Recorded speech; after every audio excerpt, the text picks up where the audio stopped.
Fala galera, Dizascope, Douglas Gonçalves por aqui para mais um Dizascope Podcast. E hoje, muito feliz, muito animado, porque ó, essa mesa aqui, toda segunda-feira, 10 da manhã, a gente está aqui.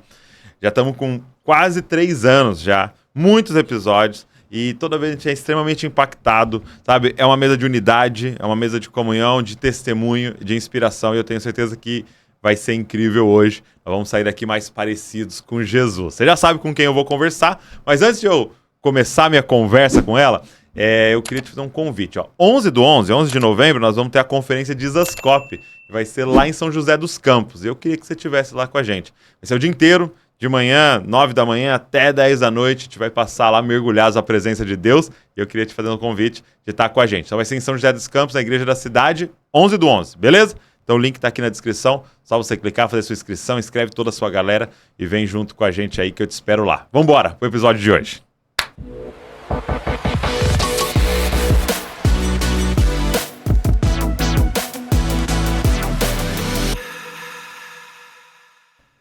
Fernanda, meu querido, que bom estar com você. Muito Finalmente. tempo que eu queria a gente ter essa conversa. A gente é fã do seu ministério. Lá em casa todo mundo é Dizascope. Né? Hoje eu estou aí com o Isaac e com o Emerson assistindo com a gente aí, behind the scenes. Estão aqui com a gente. E eu estou ansiosa por ter esse papo com você, ansiosa positivamente, assim, com o coração aberto, com tanta coisa boa para contar. Sim. E estou aqui para contribuir. Essa mesa aqui, né? Hoje nós estamos aqui no Rio, né? A gente não está lá no nosso estúdio em Bragança. A gente veio aqui na casa da Fernanda. Exatamente. No território dela. Mas essa mesa do podcast, ela é uma mesa muito abençoadora. Porque ela não é uma pregação, né? Ela não é um vídeo de conteúdo, ela é uma conversa, né? E eu acho que uma das coisas mais poderosas são os testemunhos. Sim. Porque as pessoas se veem nessas conversas aqui, né? Se refletem. Na jornada, né? E eu queria começar já te perguntando, como é que é a sua história com Cristo? Assim, você vem de uma família cristã já? Como é que é a sua história com Cristo? Sim, eu venho de uma família cristã, muito pentecostal. Minha avó, aquela mulher do coque mesmo, das revelações, das transformações e cura divina. Então eu fui criada num lar Assembleia assim. de Deus, não? Assembleia de Deus Madureira. Okay. Né? Muito no comecinho da Assembleia de Deus de Madureira, ainda do Paulo Levas Macalão, nessa época. E eu vim dessa casa, onde tudo era milagre, onde tudo era orado, tudo era profetizado. Mas eu tive minha vida fora da igreja, na adolescência, dos 13 aos 16 anos. Mas tive uma experiência de batismo com o Espírito Santo aos 5 anos de idade. Então mesmo? Isso me marcou profundamente. Eu não tinha como fugir do Espírito Santo depois de falar em línguas e ser cheia do Espírito Santo com 5 anos de idade, muito novinha. A minha mãe achou que eu estava imitando a minha avó, mas só eu sei o que eu vivi no dia. Né? Me marcou profundamente. E era o que? Era um culto? Era uma reunião na casa? Era um lanche. A gente estava agradecendo um lanche na mesa de casa. Brincando. Era um lanche, não tinha nada acontecendo de especial. A gente deu as mãos para agradecer o lanche da tarde, a gente começou a orar pela família. De repente eu tomei intercessão sobre uma tia nossa que não tinha Jesus ainda. Comecei a orar por ela tão alto, que o Espírito Santo me tomou e eu comecei a falar em línguas estranhas. E a minha avó teve que me abraçar e falar, eu tomo essa intercessão de você, porque você é muito novinha para entrar nessa batalha. E tomou a intercessão de mim. Eu lembro que eu fiquei muito tempo chorando ainda e falando em línguas, mas foi um momento muito forte com Jesus ainda com 5 anos de idade. Incrível. Bem novinha mesmo. E aí a sua mãe achou que estava imitando a sua avó. Porque ela não estava na hora e soube depois do que aconteceu. Soube depois, Aí ela falou assim, que nada, estava imitando. Só que eu continuei orando em línguas na minha infância. Continuei tendo essas experiências com Deus. Só aos 13 anos, quando meus pais se divorciaram, que eu fiquei revoltada com a igreja. Meti o pé, fui embora, não quis saber, e duraram 3 anos no mundo. E os seus pais eram envolvidos, assim? Muito, com a Igreja da Graça, eram líderes. Então foi a decepção daquelas, quando meus pais eram um casal 20, né, para mim, aquele casamento perfeito, os dois envolvidos na Igreja da Graça, como ministros ali de libertação e tudo mais. Quando se envolveram com o ferro velho, que a gente tinha empresas e tudo mais, eles se afastaram um pouco da igreja e dali o casamento acabou. E você, uma pergunta assim, desse detalhe, você percebeu como uma menina de 13 anos que estava acontecendo? Porque às vezes eu converso com alguns e falo assim, cara, foi do nada, porque os pais muito discretos, né? Sim, não, ou você percebeu que já estava acontecendo? Eu vivi todas as brigas, eu vivi aqueles traumas todos, eu vivi o choro dos dois. Os dois, eles debruçaram sobre mim seus sentimentos, isso que a gente não deve fazer com os filhos, né? Eu perdoo os meus pais hoje. Nos 2 livros eu falo sobre isso. Eu estou lançando um livro novo chamado Na Mira. Na Mira, né? Eu tenho E Foi Assim. E agora tenho Na Mira com as histórias minhas de ministério, batida de carro. Na mira do céu, né? Tá. Na mira do céu, Deus estava com um plano a meu respeito. E eu tive na mira do diabo várias vezes também, quase morri em várias situações diferentes, até com missões, até na estrada. Mas eu percebi, sai em novembro. Não, tá. outubro, na Conferência de Mulheres. Outubro, gente, vai sair em outubro. Que já tá pré-lançado, ó. Já tá pré-lançado, tá escrito já, a gente tá só fazendo parte de diagramação e capa. Legal. Pra já prensar. Mas eu percebi a separação dos meus pais e durante algum tempo foi até um alívio quando eles se separaram, porque acabaram as brigas, né? Mas depois chega aquele luto do divórcio. Não tem quem não sinta. É tão antinatural, né? Pra família, é um luto, é uma morte. E eu fui viver essa morte no mundo, né? Fui no álcool, fui em baile, essa coisa toda de viver a vida doidado. E que não me encheu em nada. Na verdade, eu tinha muita saudade da igreja. É mesmo? Eu dizia, quando eu ficar velha, eu volto para a igreja. Quando eu tiver mais velha, eu volto para a igreja. Só que não deu tempo de eu ficar velha, porque eu estava na mira do céu, Deus começou a me perseguir. Aonde eu ia, tinha alguém que falava de Jesus para mim. Eu estava no ônibus, alguém falava de Jesus para mim. Aleatório. Gente que não me conhecia. Volta para Jesus, volta para a igreja. E aí um dia eu estava deprimidaça em casa, assim, com um problema de namorado, aquelas maluquices de adolescente, né? E aí eu fui arrebatada. Eu estava dormindo, durante o sono, eu fui tirada do corpo e vi o mundo espiritual ao meu redor. Vi anjos, vi demônios, vi Jesus, vi tudo que eu podia ver durante o arrebatamento. Quem não sabe o que é arrebatamento, eu posso dizer para você que eu estava sonhando, mas era muito real. E, na verdade, não era um sonho, era o mundo espiritual se manifestando para mim. E aí eu vi os demônios que estavam atuando na separação dos meus pais. É mesmo? Vi. De forma específica? De forma específica. Vi os demônios que atuavam na minha vida também. E aí, durante o arrebatamento, eu tentei clamar. E aí eu estava desviada. Não tinha autoridade para clamar. Eu não estava na igreja, eu não estava com Jesus, eu não estava congregando, estava toda em pecado. E aí um anjo grande apareceu na porta da minha casa, tirou o trabalho de feitiçaria que apareceu para mim no mundo espiritual, tirou aqueles demônios que atuavam na minha vida, fugiram, e toda a minha sala foi ficando em glória, em glória, em glória, em glória, foi ficando branco, assim, muita luz, e eu fiquei assustada com aquilo. O anjo não falou comigo, não conversei com o anjo entrou e saiu, ele tinha um coque, assim, cabelo prateado, muito alto, ele entrou, jogou fora o trabalho de feitiçaria e foi embora. Foi embora, e aí uma voz falou para mim, deita no seu corpo, como letras ao contrário no meu peito, assim. Eu lia, deita no seu corpo. Eu voltei, deitei no meu corpo, bati sentada, acordada. Dali eu peguei minha mochila, porque eu vivia na mochila, na casa de todo mundo, né? Filho de pais separados, fica na casa da tia, na casa da avó, em casa na casa da mãe, depois na casa do pai. Era como eu vivia, com a mochila da escola, com o uniforme da escola dentro, e na casa de todo mundo, filha de todo mundo. E aí fui para casa do meu pai, contei tudo. Quando eu contei, a minha avó estava na cozinha. E ela começou a dizer, glória a Deus, aleluia. Eu falei, gente, isso é coisa da minha avó. Depois eu soube que ela estava em jejum há 3 dias, só na água, para Jesus falar comigo. É mesmo? Porque eu estava muito perdida. Ela decidiu que ela ia jejuar por mim 3 dias para Jesus falar comigo. Em 3 dias, Deus falou comigo pessoalmente. Então a minha experiência foi meio como a dos muçulmanos quando vem Jesus. Sim. Ou quando não foi num culto, num retiro? Não foi. Depois Deus me levou, né, num show do Altos Louvores. E aí meu pai me levou, você tem que ver música gospel, porque eu tocava na noite. Ah, você já estava envolvida com música e teatro, já desfilava e tudo. E meu pai falou, você tem que ver música gospel. Eu falei, que música gospel, pai? Música gospel é horrível. Eu não gosto de música gospel, é brega. Eu vou chegar lá e vou me sentir mal. Olha que preconceito, né? E ele falou, mas você vai gostar. Aí me levou. Me levou no show do Altos Louvores. O Emerson estava tocando pro Altos Louvores nesse dia. Me ganhou para Jesus, me ganhou para ele depois. Evangelista pesado. Muito poder nas teclas. E eu me lembro quando eu entrei, que eles abriram... O pessoal fala muito mal de show, né? Uhum. Eu vejo até hoje o pessoal... Não pode falar show. Mas eu fui ganha num show. Sim. Porque eu tinha um preconceito grande com a música gospel. Você precisava da estética, Eu né? precisava da estética. Quando a cortina abriu e começou a rolar luz, começou a rolar produça, todo mundo, holds, todo mundo funcionando no palco, era de teatro.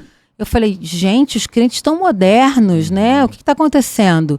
E eu fui muito alcançada pela arte. A arte me tomou ali.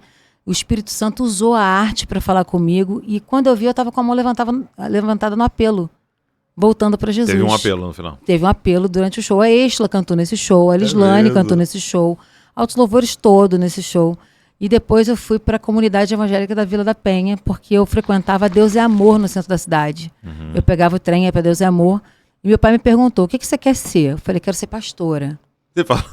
Aí ele falou, na Deus é Amor você não vai ser pastora nem cantora. Você tem que ir para outra igreja. Aí me levou para a comunidade da Vila da Penha, que estava estourada com Aline Barros, consagração. Na época era Tua Palavra ainda. Tua Palavra. E ali eu fiz escola de ministros. Eu fui ungida como ministra de adoração pelo pastor Ari Caetano, apóstolo hoje, Ari Caetano. Ali eu aprendi o que eles puderam me ensinar sobre adoração. E eu comecei a pregar imediatamente. Uhum. Eu comecei a cantar e pregar nas ruas, no meu condomínio, fazer grupos pequenos. Eu nem sabia o que eram grupos pequenos, mas eu já fazia isso em casa. E... Então não por estratégia da igreja. Não, Você fazia. A igreja nem tinha grupos pequenos. Eu inventei de pregar para o meu condomínio e aí o pessoal aceitava Jesus. Eu ia despejando nas igrejas próximas de casa. E eu tinha uma amiga que era inimiga na infância, que era a Carla, que nós aceitamos Jesus na mesma época, voltamos a ser amigas e foi um testemunho grande para o condomínio. Todo mundo aceitou Jesus com a gente e a gente ia dando aos pastores, às pessoas das igrejas próximas, e a gente começou um grupo de evangelismo. Aí é que eu fui batizada. Eu comecei a pregar antes de ser batizada, porque a minha avó dizia, você não pode pregar sem cumprir a justiça, Fernanda, você tem que ser batizada. E eu tinha o curso de batismo ainda para fazer, mas eu tinha urgência com o grupo do condomínio de pregar o evangelho. Então o que eu fazia? Eu colocava fitas de... Você que não sabe o que é uma fita de vídeo, tá? Não você que sabe. Tá aí falando, o que é uma fita de vídeo? Antes de existir o YouTube, existia uma coisa chamada videocassete, que a gente colocava na TV e colocava fita de vídeo. E eu colocava as fitas dos pastores pregando, chamava os jovens. Ó, hoje eu vou passar uma fita de um cara que morreu e ressuscitou. Legal. Aí eu pegava um testemunho daqueles bem brabos, aí colocava a galera ia lá pra casa, aí depois eu tocava um violão, cantava uma canção espontânea ou uma canção da época, e aí fazia apelo, eles aceitavam a Jesus e eu levava para a igreja. E assim eu comecei a pregar o evangelho há 30 anos. Então o seu chamado, vamos dizer assim, ministerial e a sua salvação ou retorno foi ao mesmo tempo. Foi né? tudo ao mesmo tempo e foi, agora. Não foi um tempo ali esquentando o banco e depois vamos Não. me sentir vocacionada. Não, eu fui vocacionada no dia que eu tive o arrebatamento. Na verdade, eu acho que isso aconteceu aos 5 anos de idade, quando eu fui batizada com o Espírito Santo. E depois, quando eu fui batizada nas águas, isso se justificou, né? Isso, eu me preparei. E na comunidade me preparei mais ainda com os impactos evangelísticos, na praia, nas praças, todos os cursos de batalha espiritual que eu passei. Isso foi me capacitando mais. E ao mesmo tempo eu entrei para o seminário. Foi tudo ao mesmo tempo. Uau. Com 17 então, anos... Eu estava no seminário já, eu fiz o seminário Osana, que era um seminário mexicano, e eu fiz EAD, aonde é? fiz EAD, EAD. Tá. Não existia internet na época, meu pai abriu uma base do seminário no Rio de Janeiro, com sociedade com o Alderir Nelson Rocha, e aí eles fizeram uma base, o pastor veio para o Brasil, então eu trabalhava no seminário, estudava as fitas cassetes, fazia as provas que eram em espanhol, aí eu aprendi o espanhol, durante as aulas de vídeo que eram em espanhol, e eu trabalhava, ganhava $100 do seminário por mesmo? trabalhar, e tinha que dar aula das matérias que eu zerava. Eu zerava angelologia, ok, escatologia, aí eu virava professora. Foi tipo tudo ao mesmo tempo, foi muito rápido. E eu já tinha a Estela e a Lislane comigo como alunas também. É mesmo? As duas foram minhas alunas de perto ali. Aí logo o Emerson também tinha que fazer as aulas comigo, né? Que a Estela me apresentou o Emerson, que tinha um estúdio, e a gente nem era namorado, nem nada, a gente era amigo. Foram 7 meses pra gente começar a namorar, dar o primeiro beijo e tudo mais. Ele me pediu em casamento, mas eu também ensinava. Aí você deu aula pro Emerson? Dei aula pro Emerson também. Ele fez um pouco de seminário também nessa época com a gente. Que legal. Mas ele tinha as produções todas para fazer, não pôde se dedicar na época. Agora já tá teologão, né? Agora é o pastor. E era mais focado realmente em ministério de adoração? Não. Não? Era teologia, ensino? Era ensino, teologia mesmo, hardcore. Era exegese, hermenêutica. Você citou várias cantoras, o Emerson foi comigo. Então as meninas estudavam tudo comigo. Entendi. Ao mesmo tempo e agora. Elas iam comigo nas igrejas, quando eu ia dar aula, a Estela ia tocar para mim, para eu poder cantar. A gente cantava junto. Não tinha voices na época ainda. Éramos só as amigas juntas, assim. O carro do seminário a gente colocava, cada uma botava R$1, R$10 de gasolina, de álcool na época. Sim. Eu dirigia sem carteira. Depois é que eu fui fazer... É porque eu dirigia bom, desde os 13 anos de idade, no ferro velho, né? Estacionava os carros e tal. Mas logo eu tirei a carteira e ficou tudo certo. Pedi perdão para Jesus. Amém.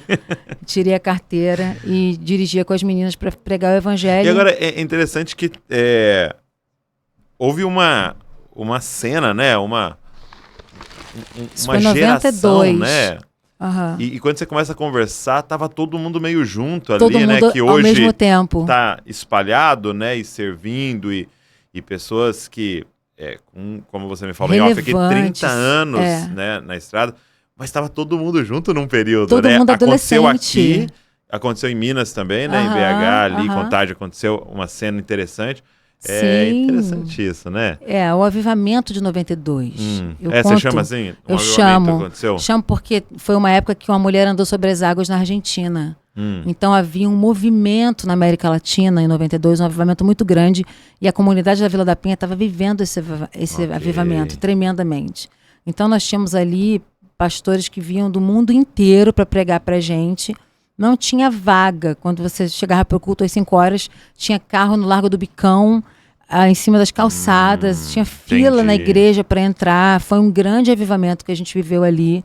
E os grupos de adoração geraram muitas pessoas, né? A própria Aline, eu, o Kleber Lucas, a Ludmila Ferber, pessoas em estados diferentes, né? O Kleber em Brasília, a Ludmila em Brasília... tantas pessoas, o Bené Gomes. Sim. Foi uma época que gerou muita gente. Porque hoje eu tenho a impressão que é um pouco mais lento, assim. Surge alguém, você fala, poxa, olha que legal isso aqui que tá acontecendo ali. Esporádico. Aí surge outro ali, né? Mas tem uma época de... Parecia que era uma safra, né? Era uma panela de pressão. Era uma colheita gigante. Eu também atribuo aos nossos pais, né? Ou, no meu caso, aos nossos avós, né? Sim. Que pagaram um preço ali, abrindo... No facão, uma trilha, atrás, né? E de era repente... perseguição. Exato. Eu lembro que a gente dizia na rua assim, eu sou cristã protestante, dizimista e ofertante. As pessoas não sabiam que era um cristão protestante 30 anos atrás, 45 anos atrás. No norte, nordeste, temos histórias de pessoas que pregavam e tomavam pedrada. Aqui no Rio de Janeiro, nós temos mártires que foram jogados na Baía de Guanabara.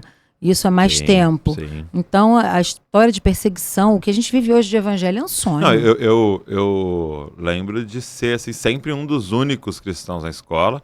E quando descobriram que eu era filho de pastor, aí tinha toda uma chacota. Era pior ainda, eram os crentes, os bíblias. Em relação a isso, e até que seu pai rouba, tinha muito desse estigma e tal. E hoje é muito interessante, o Davi, né, tem 10 anos, a Luísa tem 12. Ele falou assim, direto, alguém na escola, a escola deles é grande, né? Alguém na escola para e fala assim, você é filha do Jesus Cop? Ai, que lindo! Uau! Não sei o quê. Eu falei, poxa vida, eu não vivi isso aí não, filha. Hoje os meus filhos também têm isso na escola. Você é filha da Fernanda Brum. Sim, já conhece, né? Mas também rolam as brincadeiras de apenas um toque, dá uma moca. A Laura sofre isso na escola. Criatividade no bullying, hein? Tem isso também na escola. Mas então, ninguém tá livre do bullying. Não, ninguém. Os caras vão conseguir criar um jeito. Vão conseguir dar um jeito. Mas voltando, eu acho que também tem muito a ver com isso, né? De uma geração que pagou um preço tão alto. Pagou. E os seus Pagou. filhos vêm pegando um bastão, né? Um caminho aberto. Né? Um caminho aberto de avivamento. E é uma responsabilidade nossa, né? De preparar essa próxima. Manter e continuar assoprando a fogueira do avivamento, porque eu acredito num novo mover. Sim. Né? Eu venho orando e falando, né? Eu me rasgo por inteiro, faz de novo, Senhor, né? Onde o fogo não apaga. São canções que chamam o ambiente de 92. Não que eu seja saudosista de 92, mas eu vivi algo tão grande, né? Das pessoas vomitarem câncer, das pessoas saírem andando, já com a minha avó, porque teve outro avivamento em 1912, que foi o avivamento que a minha avó viveu, que me alcançou. Né? Da gente entrar em hospital, as pessoas irem caindo endemoniadas. Eu vivi isso com a minha avó. Eu andava com ela como parceira, como menina dela, né? Como a garotinha do Elias, né? Do lado ali do Elias Eliseu. Então eu vivi isso com a minha avó a olhos nus, vendo gente crescer perna, vendo gente com ferida que não tampava nunca. Uma menininha que me marcou muito, que ela não tinha os genitais formados, então ela não tinha como urinar, tinham que passar uma sonda, fazer várias cirurgias. Essa garotinha foi completamente curada na hora. Minha avó levantou a menina, a fralda encheu. Foi assim, meu Deus. Coisas maravilhas, né? Sinais, maravilhas, prodígios. E isso me marcou na geração da minha avó. E em 92, né, nas rádios evangélicas aqui no Rio de Janeiro, tinha um programa chamado Deus é Demais. Aí aparecia um testemunho. Aí eu lembro que aparecia um testemunho do Wilson Santos. Eu sou ex-mendigo, andava na rua, fazia isso, fazia aquilo. Hoje eu estou na comunidade evangélica da Vila da Penha. Aí meu pai falou, você vai lá. Ok. Me levou lá. Meu pai desviado da igreja. É mesmo? Me levou. E eu comecei o ministério e eu tinha que viajar com alguém. Então eu viajava com meu pai e com a minha mãe. E logo meu pai, em uma das viagens, recebeu um ataque do inferno, caiu morto na minha frente, em Curitiba. O Emerson estava tocando com Carlinhos Félix, com Marcos Góes nesse show, nesse evento. A Estela estava com Altos Louvores e eu estava com o meu CD, com o meu LPzão, que o pessoal do secular, quando viu que eu ia sair mesmo, que eu estava com um contrato com a gravadora. E a gravadora não queria me liberar de jeito nenhum para fazer gospel, e eles também não acreditavam no gospel. E me mandaram embora, porque eu falei, secular eu não canto mais, eu tô consagrada para Deus. Aí o pessoal da minha banda secular fez um disco para mim, o Feliz de Vez. Fernanda, você canta, você não vai... Isso é um desperdício, vamos fazer um disco gospel. Me deram o disco. É mesmo. Então eu saí com o disco embaixo do braço, assim, e vendendo disco de porta em porta na igreja. Então, em uma dessas viagens, meu pai caiu morto. Ele tomou um café, teve uma síncope, caiu morto e não voltava. Eu lembro que a gente estava numa sala com os pastores do seminário que eu já estava fazendo, e todos os pastores vieram e começaram a orar sobre ele, orar. E ele não voltava, de jeito nenhum. E eu tinha feito um curso da Valnice Milhomes, como ressuscitar mortos. Ela tinha vindo da África e ela fez uma apostila, como ressuscitar mortos.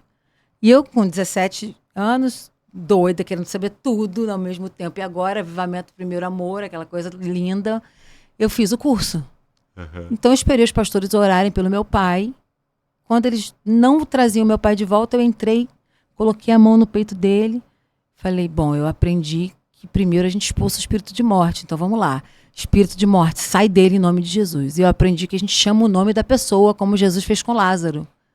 Nélio, vem pra fora, em nome de Jesus. Meu pai bateu sentado. Aí eu falei, Deus do céu. Porque eu já estava assim, como é que eu vou ficar sem pai, com 17 anos, em Curitiba? Como é que volta com o corpo? Eu já estava pensando como é que eu ia fazer para voltar com o corpo do meu pai para o Rio de Janeiro. Sim. Aí ele voltou, eu não realizei que era uma ressurreição. Eu falei, ele passou mal e ele voltou. E Jesus curou. Mas eu fiz a oração da ressurreição dos mortos. Ok. Quando eu cheguei em casa, minha avó perguntou, tá, o que aconteceu com vocês lá em Curitiba? Falei, por que, avó? Não, porque eu almocei e fui tirar um soninho da tarde. E durante o meu sono, eu tive um sonho. Eu vi seu pai entre covas e um espírito maligno empurrando ele dentro de uma cova. E ele caía nessa cova, morto. E de repente, ele saiu da cova e caiu numa sala. E ela descreveu a sala para mim. Um sofá da cor tal, num tapete assim, tinham homens em volta, pastores em volta de vocês. E o Nélio estava no chão, e você orou. Ela viu toda a cena durante o sonho. O que aconteceu lá? Eu falei, tudo que você viu aconteceu lá. Ela falou, pois é, o seu pai voltou da morte nessa hora, porque eu vi o espírito de morte, eu vi os anjos, eu vi os demônios, e eu vi ele caindo numa cova, e foi isso que aconteceu. E eu fiquei paralisada. Foi minha primeira experiência de ressurreição de mortos, né? Até que eu tive uma parecida na África há pouco tempo, uma criança já morrendo, que voltou à vida nos meus braços. Então, assim, eu creio nesse Jesus que ressuscita mortos. Eu creio nos sinais, nos prodígios, nas maravilhas. Eu creio. Sempre Deus vai fazer? Não sei, mas sempre eu vou tentar. Incrível. Eu sou do tipo que tenta. Não, isso é incrível. Agora, você citou a África agora, né? Aham. E eu percebo que em todo o seu ministério, sempre que eu penso em Fernanda Brum e tudo que vocês construíram, tem envolvido missões, Sim. né? Tem Sim. envolvido esse tema das nações, das missões. Quando é que isso começou a queimar dentro de você, assim? Assim que eu me As converti. nações. Assim que eu me converti, eu queria ir para Guiné-Bissau. É. Aí eu fui, me envolvi com a Jocum, com o pessoal da Jocum e tal. Eu tinha um anel de alguém que queria casar comigo, me deu um anel. E eu falei que eu não ia casar, que eu ia para as nações, para as missões. E aí eu tentei vender o anel para poder ir para a Jocum. Eram $2.700 na época que eu precisava. E eu não consegui vender o anel, fiquei muito frustrada. E aí entreguei o anel no altar para comprar a terra prometida da comunidade da Vila da Penha. Eu falei, tá aqui o anel de presente. E enterrei isso. Enterrei esse sonho. Mas continuei amando a África, amando os países. E sempre que tinha um apelo, eu estava lá na frente. E aí comecei a ministrar em estados diferentes do Brasil, em países diferentes e tudo, com a minha música que cresceu muito. Eu me casei com o Emerson em 96. E a música estourou em 96, a Amar Você. Imediatamente fiquei muito conhecida, vendi 100 mil cópias em dias. É mesmo? Foi, pra época, fui Mas considerado em um 96 já fenômeno. Não, ainda era LP. Era LP? Logo 96. depois foi CD. E eu comecei a viajar para todos os lugares, mas ainda com aquela saudade, aquela vontade de fazer missões. Eu estava em palcos com multidões, mas o meu coração era aquela... Eu queria a aldeia, eu queria o pé no chão, eu queria, na verdade, o chão da África, eu queria o barro da rua. Isso queimava. Isso queimava, e eu não conseguia nem me formar, nem formar ninguém, até que a Jocum me chamou para dar uma aula. Eu falei, como assim eu vou dar uma aula para o Jocum se eu queria ser jocumeira? Aí eles me fizeram entender a missão que eu estava fazendo e vivendo através dos eventos de grandes multidões no Brasil. Aí eles me perguntaram, como é que você faz isso? Falei, uau, vocês estão me chamando para ensinar como é que faz isso, sendo que eu quero que vocês me ensinem como é que vocês fazem isso. E aí eu fui dar uma aula na Jocum do Rio de Janeiro, mas quase morri, né? De chorar. Eu dava aula e ensinando o que a gente fazia com a banda, na estrada, como a gente abria o corredor de vida, como a gente fazia o apelo para as multidões, como eu descia com batera tocando tambor e trazia o povo com os tambores. E eles anotando tudo, me olhando, e eu com chorando, dando aula e chorando. E aí eu descobri o Portas Abertas. Né? Eu estava lendo um livro, Torturados por Amor a Cristo. Ok. E aí esse livro me levou a Portas Abertas, apesar de ser de outra missão.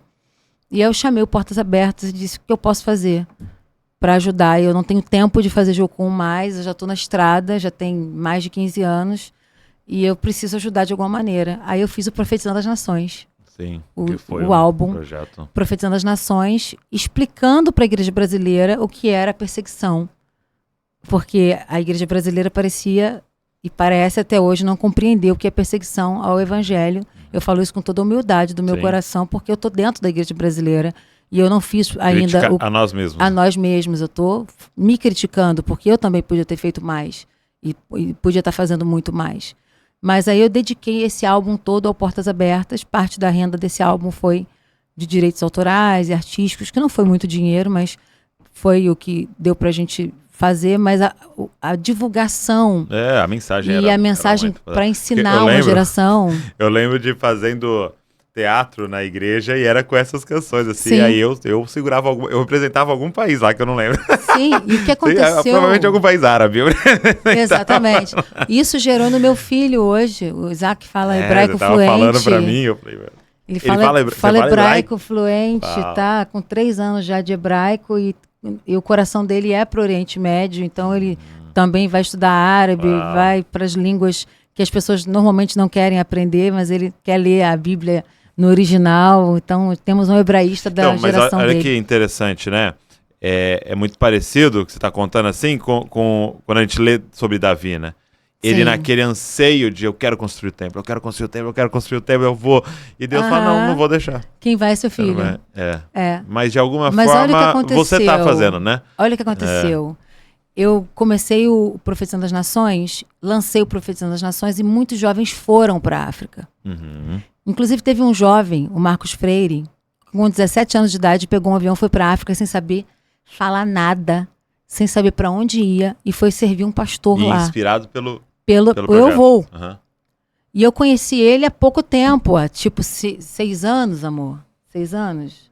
Mais de 6 anos. Né? Pouco tempo dentro dos 30 anos, né? Uns 6 anos. Uns 6 anos.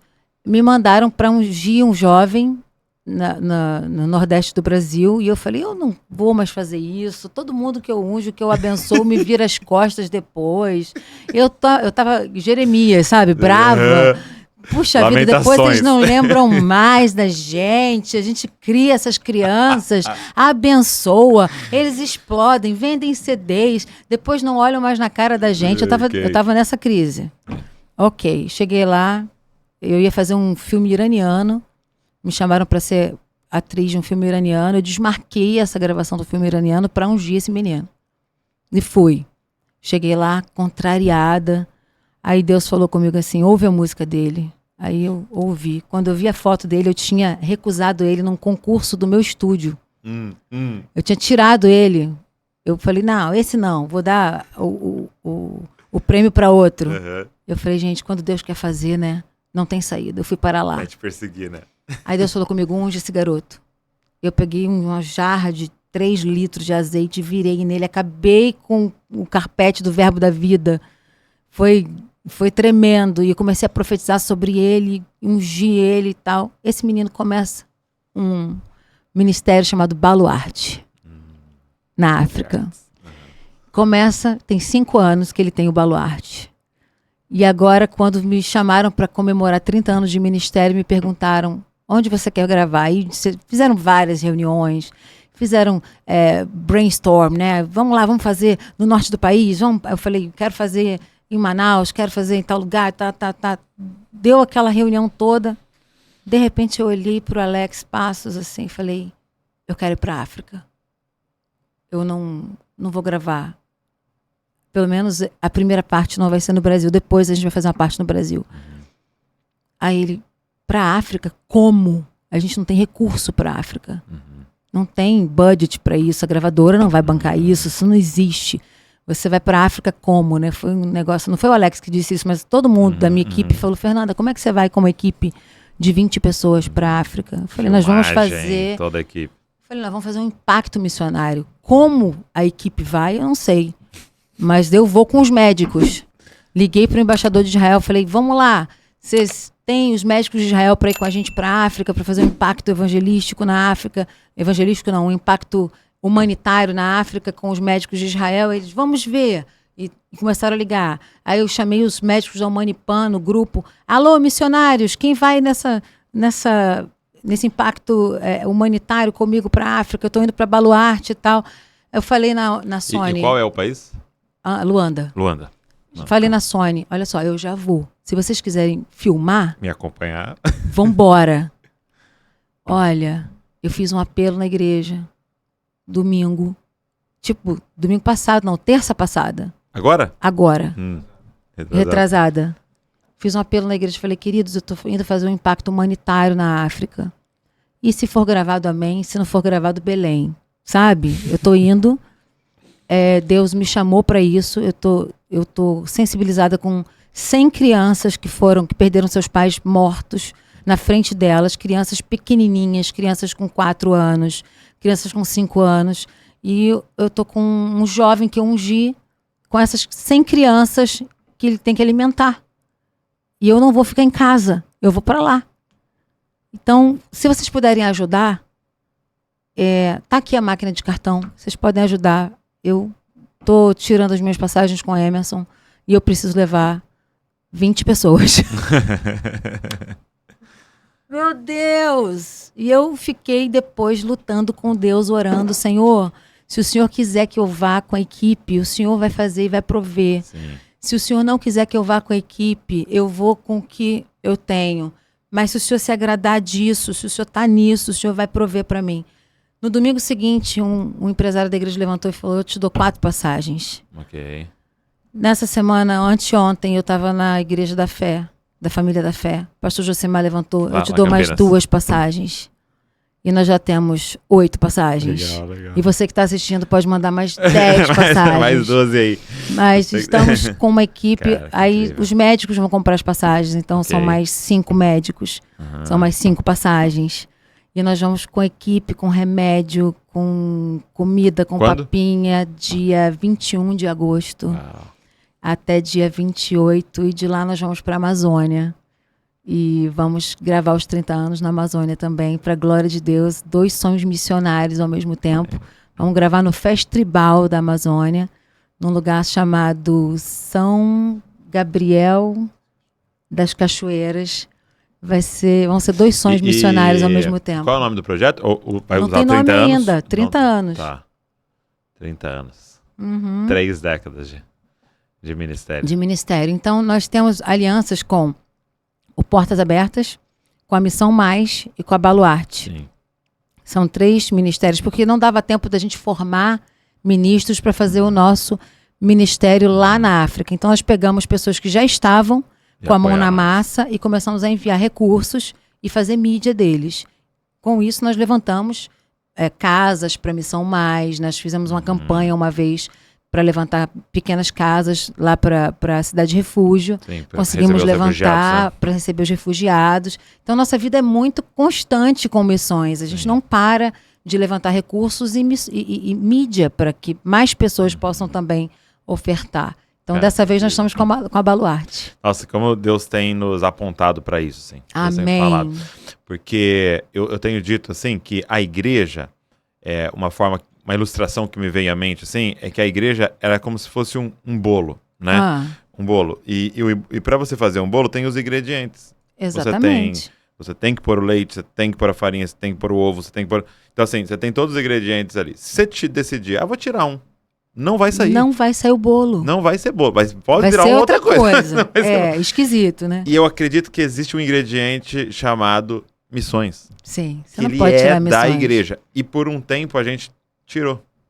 Entendeu? E a gente não consegue perceber que muito da reclamação que a gente tem, pô, esse cara é crente, mas ele não sei o que, parece que o pessoal não vai, é porque a gente tirou um ingrediente. Exatamente. A gente tirou o ingrediente apostólico de Sim. envio e a gente tirou o ingrediente missões. E aí a igreja tem sintomas de não ter isso aqui. Você sabe com Entendeu? que se gasta mais dinheiro na igreja, no ranking, antes de ser missões?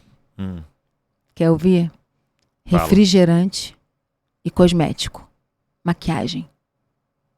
Antes de chegar em missões, Você diz as o pessoas, quando você ranking vê do o que que elas se mais se gastam. gasta. Do que se gasta. Tem mais coisas, tá? Tá, Mas olha. para chegar em missões, você passa por Que tá refrigerante, acima, o e refrigerante maquiagem. Cosmético. Sim. Aí você tem lá outras coisas, roupa, lá. Oferta, missões, lá embaixo. Eu tive O que a gente faz oportunidade. com isso? Eu tive a oportunidade de fazer um podcast com o Mike Bickle, né, lá em Kansas City. E aí ele contou uma experiência que quando jovem, parecido até com o que você contou, ele teve uma experiência de ser arrebatado, de ter uma visão e estar diante do Senhor.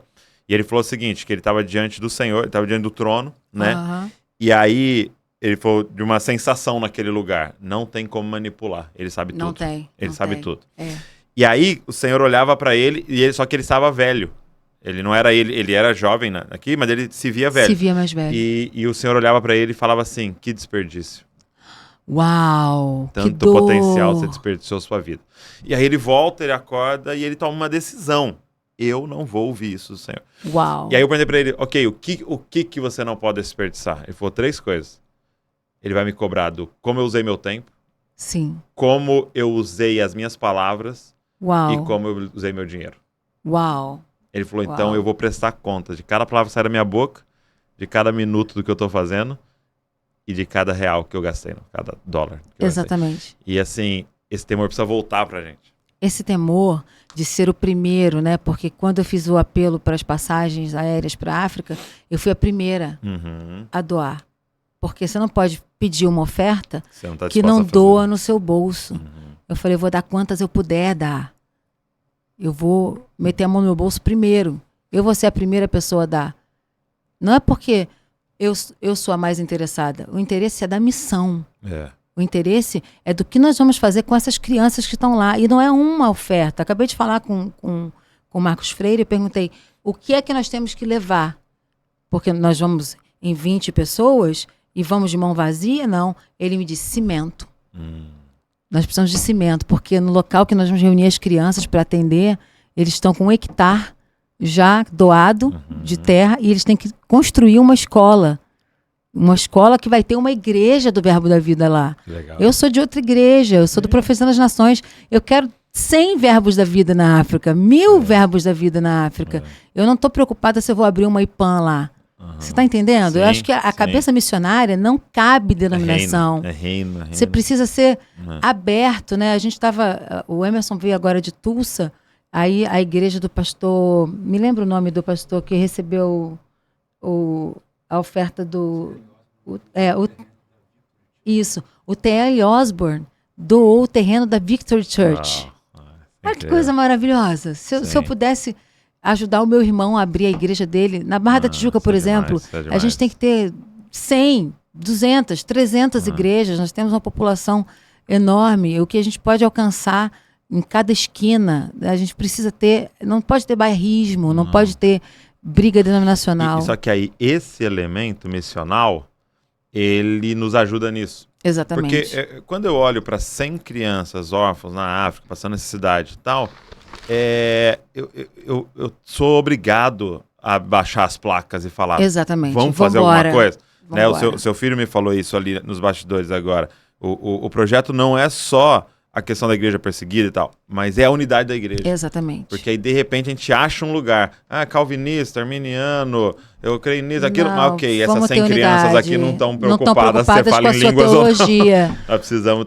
E essa igreja perseguida no Irã não está preocupada. Se você... Nós vamos ter que nos encontrar ali, Isaac né? fez isso agora para fazer o Nazarenos, né? Que é o congresso que vai acontecer julho, né, Isaac? De 22 e 23 de julho. O que ele fez? Vai ser aqui na Profetizando as Nações. No Profissão das Nações. O que ele fez? Ele ligou para todas as igrejas da Barra, chamando os jovens para estarem juntos. E ele teve algumas surpresas de jovens, de pastores jovens, dizendo, poxa, que legal! Você pensou na gente. Sim. Cara, que legal! Vocês são Profetizando as Nações, mas vocês estão querendo trazer as denominações todas da região para um propósito único. Mas é claro, porque a gente quer mais que tenha nazarenos nas igrejas deles também. Não, o Nazarenos não cabe na IPAN. A IPAN é pequena para o tamanho do Nazarenos. Nazarenos é para a igreja perseguida. São 350 milhões de perseguidos no planeta. E a gente está preocupado se tem uma porta aqui, se tem uma porta ali. Vai ser o meu nome, ou se vai ser o seu nome. nome de quem? O Nazarenos não é do Isaac, o Nazarenos é da igreja perseguida, o Nazarenos é da Mais, o Nazarenos é do Portas Abertas, o Nazarenos é do Novas Tribos, é de todo mundo. O Nazarenos é da onde tiver uma igreja sofredora, aonde tiver alguém sofrendo. Porque existe o Nazarenos, de alguma maneira essa igreja vai sofrer um pouco menos. Sim. E onde tiver outros nomes, outras crianças, outros jovens fazendo esse trabalho, conscientizando e mobilizando para poder esse dinheiro chegar na mão das agências missionárias, porque vira passaporte, vira comida, vira passagem de avião. Quem está sofrendo perseguição num país, ele tem que ser retirado para outro lugar. Sim. Vocês não sabem o que a gente passa com a Mais. Para tirar a gente de um país para outro país, uma logística por caminhos violenta. Que tem que passar por grupos armados, tem que esconder gente dentro da mala, tem que botar embaixo do banco, tem que levar a gente com novas identidades para outros lugares. São coisas que a gente nem fala muito, Sim. mas é o máximo que eu posso dizer. A sua oferta não está sendo desperdiçada. A sua oferta, quando vai para Mais, quando vai para Portas Abertas, quando vai para o Humanipan, são ofertas que estão sendo usadas para coisas muito sérias. E a gente está dando conta, né? A gente está prestando conta para quem quiser ver o que está acontecendo. E é muito doido assim, né? A gente pode olhar numa ótica e falar, cara, a igreja perseguida precisa da igreja não perseguida, a igreja livre, né? Mas, quando você olha, na verdade, é o inverso. Né? Como a gente precisa da igreja perseguida. Como a gente precisa ser curado, né? Porque você falar para alguém, vamos dizer, alguém chegando, por exemplo, chegou agora, a gente acolheu algumas famílias de afegãos, né? Lá na igreja. E a gente está cuidando deles, da casa e tal, para eles, moradia para eles, são refugiados. Ótimo. Você chegar e falar, né, olha, eu gasto mais refrigerante e batom. Do que com missões, é uma vergonha. Exato, né? Aí cai a ficha. Cai então, a ficha. A gente precisa deles, né? Pra ser curado de coisas. Eu lembro de quando chegaram o primeiro grupo de refugiados, ainda mais no Espírito Santo, e o Isaac era bem pequeno, ele pegou o videogame dele e falou assim, mãe, eu tenho que mandar o meu videogame para eles, porque eles são crianças. E eu não entendi na hora por que o videogame, mas me ligaram da missão dizendo que tinha uma criança lá que jogava os computadores no chão e fazia bum, bum, por causa das bombas que ele ouviu, ele ficou traumatizado, ele precisava ter um tempo de lúdico, uma brincadeira que fosse... E eu falei, gente, Deus está usando meu filho. Aí ele foi lá, desligou, desmontou o videogame dele, colocou na mala o único videogame dele e mandou para essa criança que ele nem conhecia. Outras coisas que já aconteceu lá em casa foi do Isaac sonhar com crianças que existem. Da gente desenhar essas crianças e mandar para mais. Quem é essa criança? Lembra disso, Isaac? O garoto que você viu e tal. Eu mandei para o Mário falou, essa criança chama fulano e essa criança chama Beltrano. E o Isaac sonhou com 2 crianças que existem. Tem alguma coisa para a gente fazer por essas crianças e socorrer essas crianças que foram desenhadas. Outra coisa que aconteceu comigo há pouco tempo, que foi muito... sinistro, foi um sonho que eu tive, que eu estava num país perseguido, no Oriente Médio, na parte de trás do carro, e eu passava a noite inteira por países, por fronteiras, então eram países próximos, era uma região de fronteira, e eu não vou dizer o nome para poder resguardar, né, os missionários que estão lá, e eu usava burca em alguns lugares, outros lugares eu podia tirar, mas eu tinha que passar nessas fronteiras, e chegava até uma bifurcação. E eu dizia para o motorista, você tem que pegar a direita, porque essa fronteira desse país vai fechar por 5 anos. Se você for em frente, você vai ser pego pelos inimigos. À direita, você vai cortar um caminho que você vai sair aonde você precisa sair. Eu liguei para o Mário e falei, Mário, olha, não sei se faz sentido. Eu tive um sonho a noite inteira e no sonho eu sabia os nomes dos locais, né? Eu não disse agora para resguardar os missionários. E eu sabia os nomes. Eu falei, eu não sei o que vocês estão fazendo agora, mas eu me vi num carro, era um comboio, eram alguns carros, e eu estava dentro de um dos carros a noite inteira, fugindo para tal país. E eu contei para ele o nome dos países, ele pegou no Google Earth, printou e mandou para mim. Era essa a bifurcação? Eu falei, é para ir para a direita.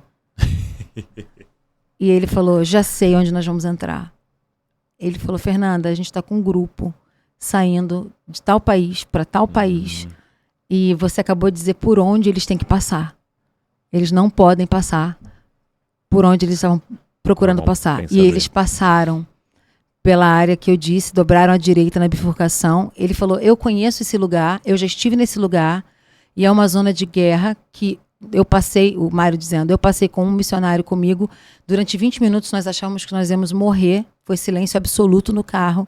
É a pior região do Oriente Médio para se passar, onde os grupos armados pegam os cristãos e fazem todas as atrocidades que fazem.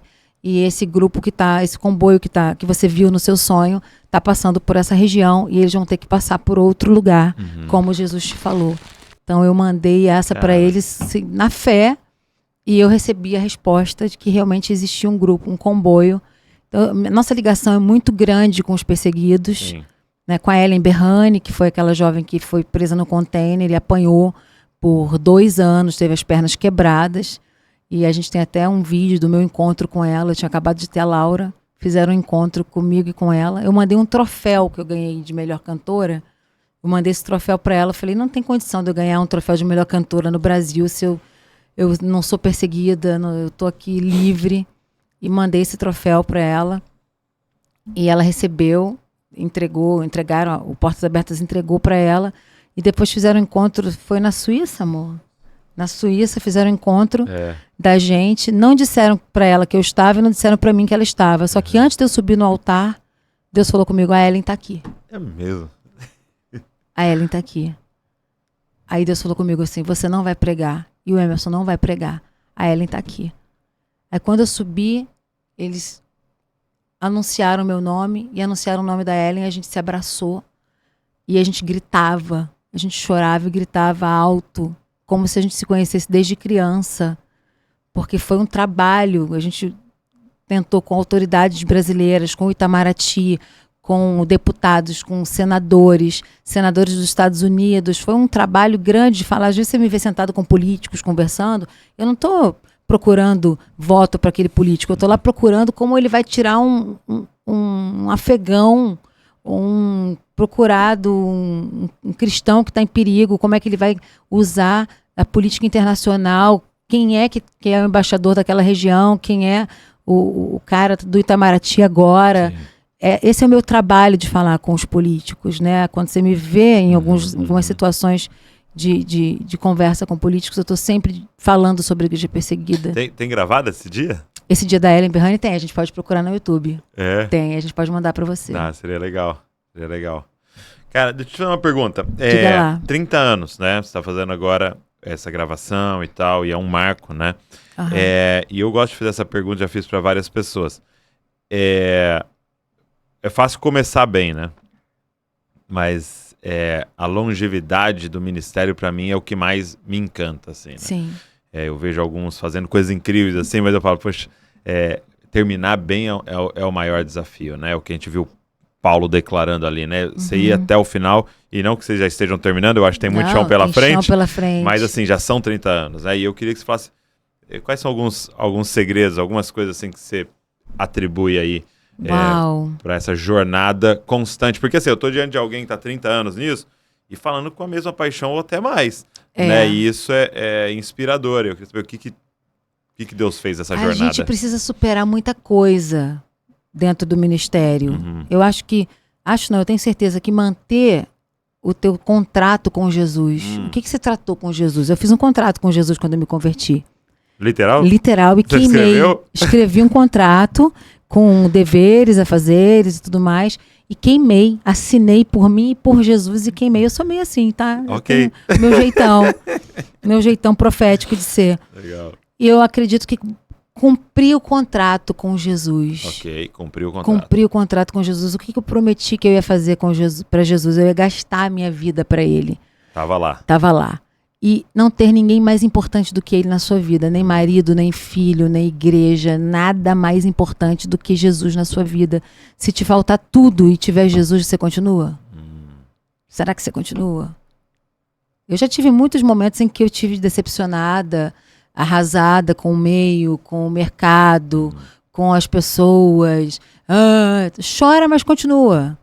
Porque ele sabe? Não mudou. Jesus não muda. Então continua. Descansa, mas não para. Já tive burnout, já tive estafa, já perdi cabelo, já fiquei doente. Tudo isso eu já passei. Não foram flores 30 anos de ministério. Né? Perdi filhos, tive abortos espontâneos.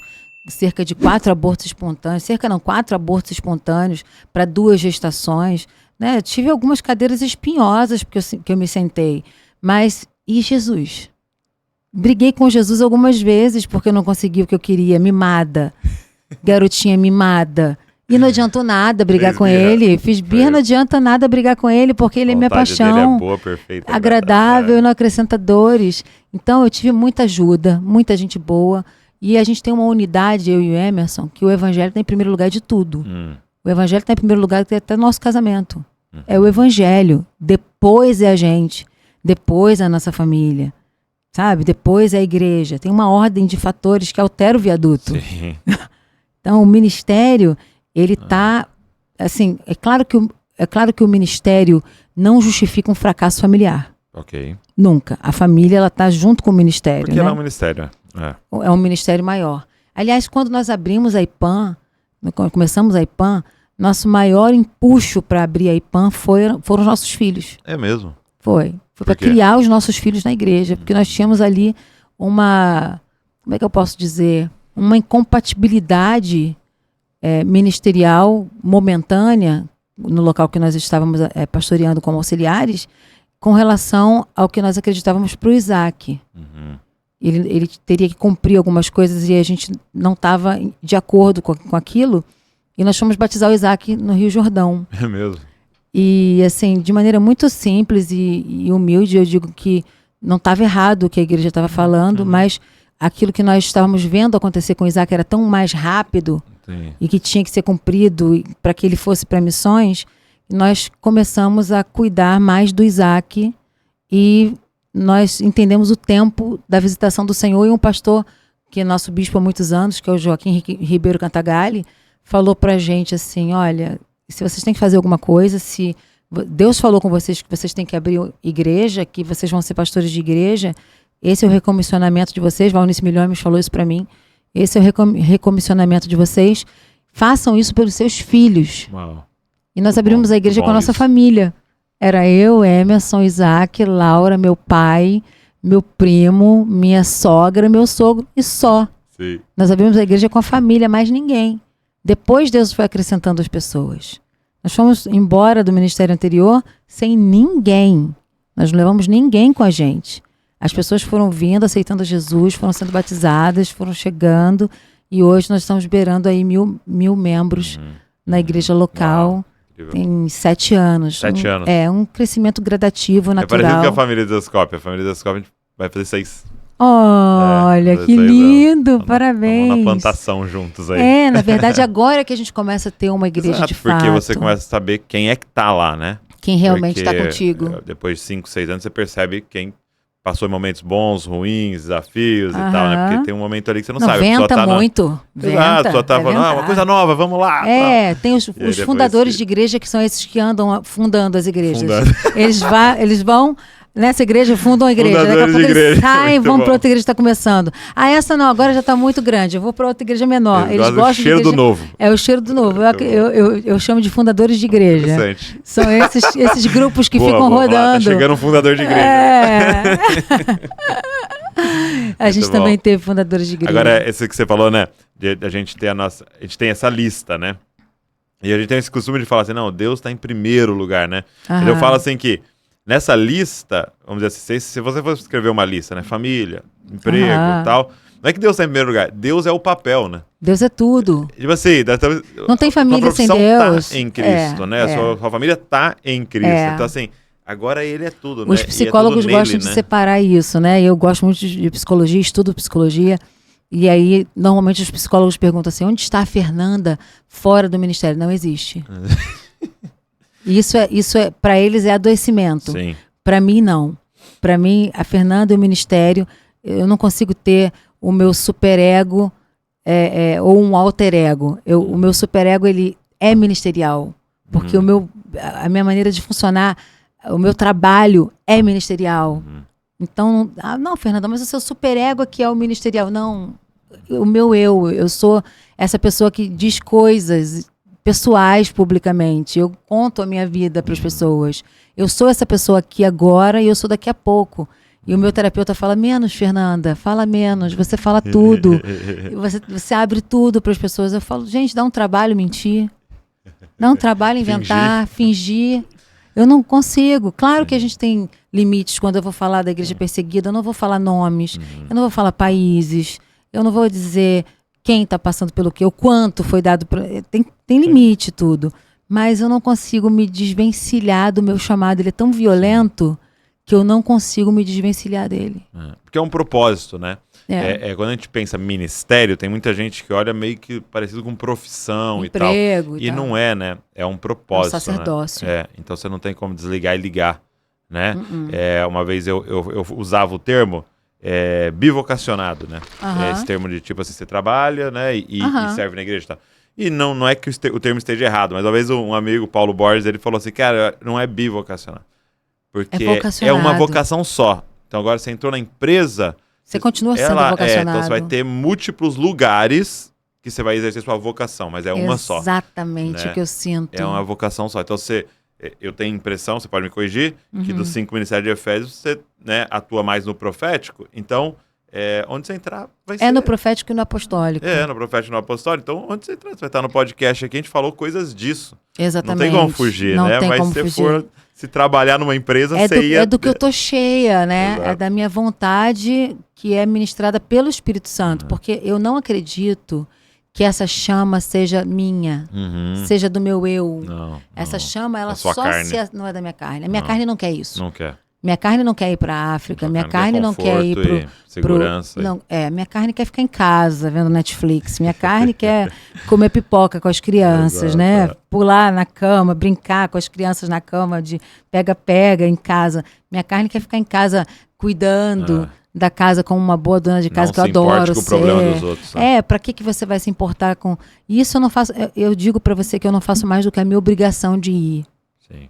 Eu preciso ir porque é uma obrigação que me toma por completo a ponto de eu não ter mais o que dizer. As pessoas ficam chateadas de eu continuar repetindo as mesmas coisas o tempo todo, mas faz parte de mim. É isso. Faz parte de mim. Mas sabe que eu Você comecei fala a dessa coisa, descobrir Fernanda? que Eu falo, mas eu falo mais disso. Eu comecei a descobrir que isso é o pregar, né? Quando você pega um prego, né? E você vai pregar, várias da mesma cabeça. É verdade. Entendeu? Então, é como pôr uma estaca no chão, né? Você tem que ficar batendo. E às vezes a gente quer falar só uma vez, né? Tum, aí fica um negócio fraquinho, né? Não pregou ainda. Tem que insistir. E tem que bater reto. Tem que bater com o mesmo objetivo. E às vezes com mais força ainda. Não pode entortar o prego, né? Não pode. Mas é isso. E você carrega uma mensagem, né? Você carrega... Agora, uma pergunta. Nesses 30 anos, como é que você disse, muito no início já, algumas músicas estouraram e foram pro Brasil inteiro e a gente cantou, todas as igrejas você entrava, a gente estava cantando as suas músicas. Como é que você lidou com isso, com a exposição, e como é que você lida com isso até hoje? Com a exposição. Para você, assim...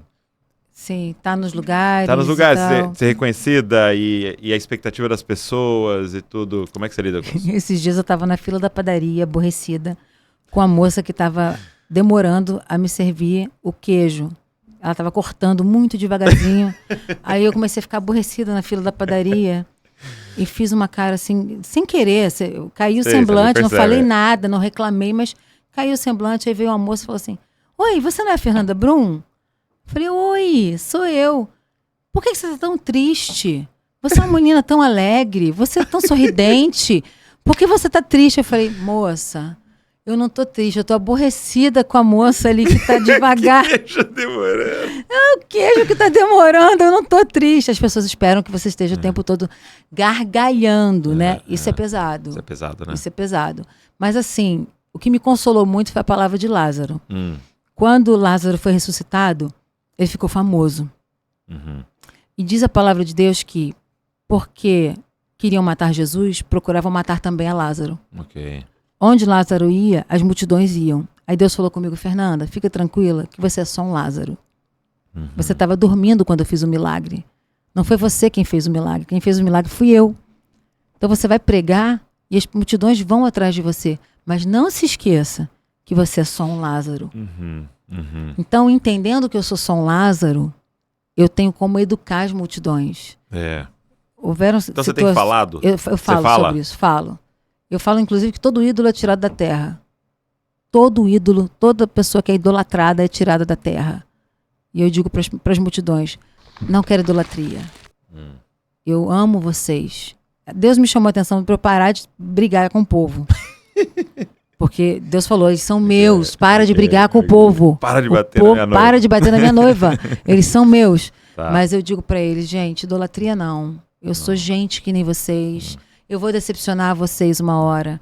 Eu vou falar alguma coisa que vocês não vão gostar. Mas a parte de ser conhecida é muito ruim. Por exemplo, eu não vou a muitos podcasts. Exatamente porque as pessoas pegam pedaços e às vezes eu conto uma história muito à vontade com você aqui, esquecendo que eu estou sendo filmada. É uma conversa, né? Esquecendo que isso vai pro ar e depois vão ter cortes. Aí eu conto uma história para você da minha infância, por exemplo. Ou alguma besteira que eu fiz quando era adolescente. A pessoa pega aquilo ali e vira notícia, vai para contigo, entendeu? Vai para lugares assim para sites que gostam de fofoca, né? Falei... Eu percebo assim que essas duas estratégias constantes de Satanás, né? Ele fica tentando usar, vou usar esse termo, né? As vaias, né? Ou encontrando pessoas na sua, principalmente infância e adolescência, ali falando, você não presta, você não é nada, você não consegue, para que você tenha uma baixa autoestima e você nunca faça nada na sua vida. Então tem muita gente morrendo de medo, nunca faz nada, pessoas que iam compor músicas nunca compuseram, cantariam, não cantaram, escrever livro, não escreveram, com medo, porque foram massacradas com essa mentira, você não é nada. Assim que ele percebe que não colou, você teve bons pais, você teve um bom ambiente, e você falou, eu vou fazer, Deus tá comigo e tal. Aí muda a estratégia. Aí muda a estratégia que aí vai ser com aplauso. É isso aí. Aí vai ser com o seu ego. É aquela mulher atrás de Paulo dizendo, homem de Deus! Esse cara é top! Esse cara é top. Quando começa muito aplauso, isso, cara, isso é muito forte. Eu começo a discernir o espírito. Por que estão me aplaudindo tanto? Por que tanto parabéns? Que espírito é esse que está falando? Que espírito é esse? É bom, né? Por que será que estão Porque parece que a gente só consegue achar Satanás nos comentários negativos do Instagram, né? Não, mas tem também... Os caras xingando, isso aqui é demoniado. Isso é demoniado e tal. Mas nas palminhas... Quando começa muita perseguição também, a gente começa a ver que a gente está fazendo alguma coisa muito certa. Quando começam, a gente tem como orar e reverter isso tudo. Mas o aplauso demais, quando as pessoas estão te alisando muito, dizendo que você está indo muito bem... Presta atenção se você já não caiu em alguma coisa, em algum grau de oração, de jejum, de busca da palavra. Presta atenção se você é isso tudo mesmo. Sim. Né? É aquela história do cara que estava no enterro, né? E aí o pastor começou a mentir no enterro dele. Esse homem de Deus, tremendo, que foi maravilhoso para todos nós. Aí a mãe cutuca o menino e fala, ô filho, vai lá ver se seu pai... Se é seu pai mesmo que tá nesse caixão. Tá na sala errada aí. A gente tá em algum lugar errado, porque não é possível que o pastor esteja falando da mesma pessoa. Porque a gente não é lindo o tempo todo, a gente não é santo o tempo todo. A Val vai ministrar esse domingo na igreja, então o podcast vai sair, provavelmente ela já vai ter ministrado. E ela estava estudando sobre Elias, né, para ministrar, e ela falou de um comentarista que faz um comentário bem interessante. Ele fala assim, é comum você ver Deus, porque Elias tem aquele momento com os profetas de Baal, Israel está completamente desviado do seu propósito e tudo, e aí depois ele entra num burnout e ele vai para a caverna, né? E aí ele fala isso, é muito comum Deus retirar os seus profetas e seus mestres quando o povo não dá ouvidos e continua na idolatria. Uau! É fortíssimo. Por que é fortíssimo? Porque eu acho que eu nunca vi na minha história tantos líderes doentes. É verdade. Como nós estamos vendo hoje. É verdade. E será que não tem a ver também com a igreja e um povo que não está dando ouvidos? Os profetas estão exauridos. Então... E um dos pontos da exaustão é essa idolatria. Exatamente. Né? Porque antes já existia, mas o acesso está muito maior por causa das nossas redes sociais. O acesso e o assédio. E o assédio, né? O profeta normalmente ele se retira para buscar, ele não é fácil de achar. O profeta aparece de repente. Então o profético precisa ser resguardado. Não necessariamente na doença. Não. Eu não acredito que Deus vai colocar uma doença na pessoa para isso. Eu acredito que o profeta ele tem que aprender discernir os tempos e estações. Ele tem que aprender a se retirar. O profeta, quando não sabe se retirar, pode ser que ele viva esse burnout, como eu vivi. Né? E a gente não pode ser farinha, arroz de festa. Tem lugares que eu não vou, tem lugares que eu não apareço. Tem convites foi que eu não aprender aceito. a falar não? Foi. Entendi. Foi Nesse aprender processo, a falar não. Não é porque você está com uma agenda... Eu tenho 4 agendas por mês hoje. Eu fazia 16, 18. É mesmo. Eu faço 4 shows. Shows, eu vou falar shows, tá? Porque é adoradora, aleluia, as missões. Tem as missões e tem os shows, porque eu fui ganha para Jesus num show. Então, são 4 shows por mês, ou igrejas, né? Que eu vou atender, igrejas de amigos.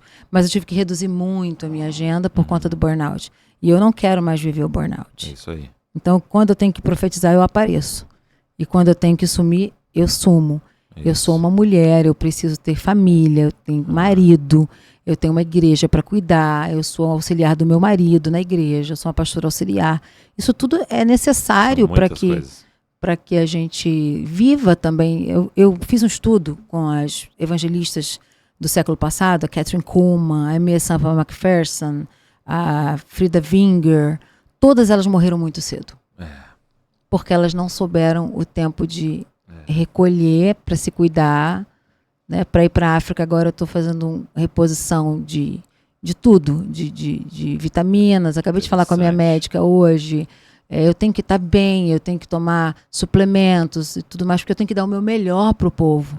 Eu tenho que estar ali 100% com o povo. Né? A gente vai levar comida, vai levar recursos e tudo. E a gente vai estar como? Vai dar trabalho lá? Vai ficar doente lá? E você não pode ir ajudar alguém doente? Não pode. Você tem adoecendo, que estar, né? Não vai fazer sentido, né? Não faz sentido. Então você tem que estar 100% para ir para o campo missionário. E é importante duas coisas. Ir para o campo missionário durante um período e entender que rola o burnout no campo missionário também, e voltar do campo missionário, e sair da igreja para o campo missionário para que não haja burnout. As duas coisas são importantes. Uau. Quando você fica 7 anos na igreja sem ir ao campo missionário, você tem burnout. Entendi. E quando você fica 7 anos no campo missionário sem voltar à igreja local, você tem burnout. Interessante. Eu aprendi com os missionários isso. De 7 em 7 anos é importante o missionário voltar para a igreja, para não perder a conexão com os irmãos, não ficar esquecido no campo missionário. E de 7 em 7 anos é importante o pastor ir fazer missões. Se não for todo ano, que é o melhor dos mundos, né? Você ir todo ano em algum país, em algum lugar, tá junto com o povo que você ama, que foi chamado para fazer. Se não for todo o tempo, pelo menos de 7 em 7 anos, ter uma viagem importante na sua vida. Para te dar um choque de realidade, para te trazer de volta para o chão, furar o teu balão, sabe? Te fazer chorar de novo. Você está com o olho muito seco, a Bíblia muito fechada. Vamos abrir mais a Bíblia e chorar mais um pouco com quem chora. É importantíssimo viver a missão integral nesse sentido, de estar integrado, né? De estar completamente funcionando no campo missionário. Muito bom. Obrigado, Fernanda. Poxa vida. Obrigado por esse tempo aqui. Obrigada a você. Muito. Acho que a gente tinha muita coisa para conversar e eu vou deixar para um próximo. 2. Que bom! Mas aí você vai ter que ir lá em Bragança. Tá bom, eu vou lá, tá bom. Eu vim uma vez, vocês vão ter que ir uma vez. E você tem que vir também uma vez aqui nas arenas. Já deixa marcado aí na próximo semestre. Vai ser uma honra. E obrigado não só pelo podcast, mas obrigado por esses 30 anos. Obrigado pelo testemunho e a jornada de vocês, que é tão inspiradora para a nossa geração, para aqueles que estão vindo, poder olhar alguém correndo à frente ali. E tudo que vocês têm feito com a igreja, com a música, com missões, com essa bandeira. Obrigado. Deus, amém. Que Deus continue dando Não faço graça, mais do que a minha obrigação. Amém, amém. Obrigado. Obrigada, uma honra. E obrigado a você que ficou aqui com a gente, assistindo, nos ouvindo, você que está nas plataformas digitais aí.